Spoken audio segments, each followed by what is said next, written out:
ഞാനിന്നൊരു കുടംപുളിയാണ് കറി വെക്കുന്നത്. ഞങ്ങളുടെയൊക്കെ ചെറുപ്പകാലത്തിൽ ഇത് വീട്ടിൽ സ്ഥിരമായിട്ട് കറി വെക്കുമായിരുന്നു. മീൻകറിയുടെ കൂടെ ഏറ്റവും നല്ലൊരു കോമ്പിനേഷനാണ്.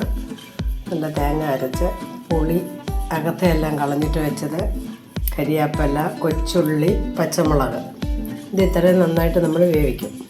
അരയ്ക്കാനുള്ള സാധനങ്ങളാണ് തേങ്ങ, വെളുത്തുള്ളി, ചുമന്നുള്ളി, മഞ്ഞൾപ്പൊടി, ഇത്തിരി മുളക് പൊടി, ജീരകം. ഇത് നന്നായിട്ട് അരച്ചെടുക്കണം. പുളിയും എല്ലാം വെന്തിട്ടുണ്ട്. ഞാൻ അതിനകത്തോട്ട് അരപ്പ് ചേർക്കുവാണ്.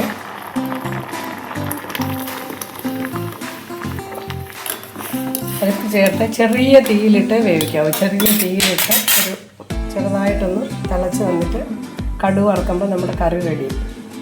വറക്കാമേ കടുക്, ഉലുവ, ചെറിയ ഉള്ളി, 2 വറ്റൽമുളകും, കരിയാപ്പിലയും. ഉണ്ണിക്ക് വേണ്ടി ഇത്തിരി മുളക് പൊടി നമ്മൾ കടുക് വറക്കുന്നതിനകത്തോട്ട് ഇട്ടിട്ട് നമ്മൾ കറിക്കകത്തോട്ട് അങ്ങ് ഒഴിക്കുക. റെഡി ആയിട്ടുണ്ട്. നമ്മുടെ കുടംപുളിക്കറി റെഡി ആയിട്ടുണ്ട്. എല്ലാവരും ഇതൊന്ന് കറി വെച്ച് നോക്കണം. നല്ല ടേസ്റ്റ് ഉണ്ട്.